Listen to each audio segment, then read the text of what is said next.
السلام علیکم ورحمۃ اللہ وبرکاتہ۔ آپ سبھی حضرات کو یوم جمہوریہ مبارک ہو۔ آج ہم آپ کے سامنے جو ویڈیو لائے ہیں اس میں یوم جمہوریہ کے تعلق سے ہی تھوڑی سی بات کرنی ہے۔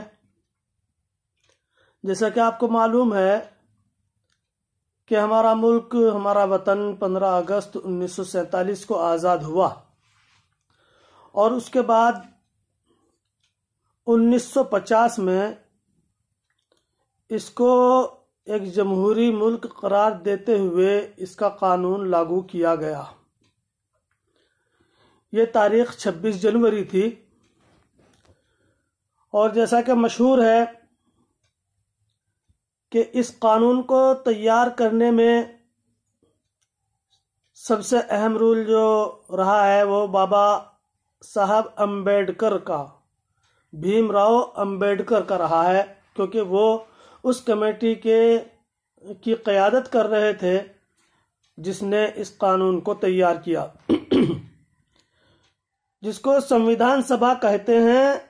یہ سب سے پہلے جب قائم کی گئی تھی 1946 میں، تو اس وقت اس کے 389 ممبران تھے، اور ان 389 ممبران میں سے 31 مسلمان تھے۔ تمام علاقوں سے، تمام کمیونٹی کے لوگوں کو اس میں شریک کیا گیا تھا۔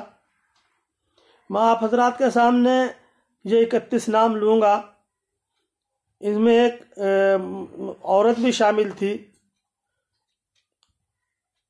پہلا نام شیخ غالب محمد اسماعیل احمد ابراہیم، محبوب علی بیگ صاحب بہادر، عبد القادر محمد شیخ، آفتاب احمد خان، رغیب احسان، جسیم الدین احمد، نذیر الدین احمد، عبد الحمید، عبد الحلیم غزنوی، بیگم اعجاز رسول، حیدر حسین، حسرت موہانی، ابوالکلام آزاد، محمد اسماعیل خان، رفیع احمد قدوائی، محمد حفظ الرحمان، حسین امام، سید ظفر امام، لطیف الرحمان، محمد طاہر، تجمل حسین، چودھری عابد حسین، قاضی سید کریم الدین، عبد الرؤوف، محمد سعد اللہ، شیخ محمد عبداللہ، مرزا محمد افضل بیگ، مولانا محمد سعید مسعودی، کے اے محمد، بشیر حسین زیدی۔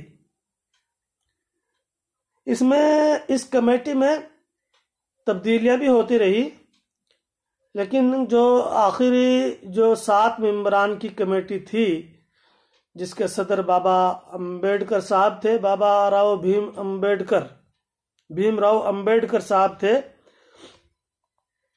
اس کی 7 رکنی کمیٹی میں صرف ایک مسلمان تھے جن کا نام محمد سعد اللہ تھا۔ اس کمیٹی نے 2 سال 11 ماہ اور 18 دن میں اس قانون کو مکمل کیا، اور 26 جنوری 1950 میں یہ لاگو کیا گیا۔ آج کے لیے ہم بس اتنا ہی ویڈیو بنانے والے تھے، یہ مکمل ہو گیا ہے۔ اللہ تعالیٰ آپ کو خیر و عافیت سے رکھے سب کو، اور آپ سبھی حضرات کو پھر دوبارہ سے یوم جمہوریہ کی مبارکباد ہے ہماری طرف سے، ہمارے مدرسے کی طرف سے۔ اور ایک بار پھر یہی درخواست کہ آپ حضرات اگر اس چینل کو پہلی بار دیکھ رہے ہوں تو اس چینل کو سبسکرائب کریں، لائک کریں، اور اس کو شیئر کریں۔ السلام علیکم ورحمۃ اللہ وبرکاتہ۔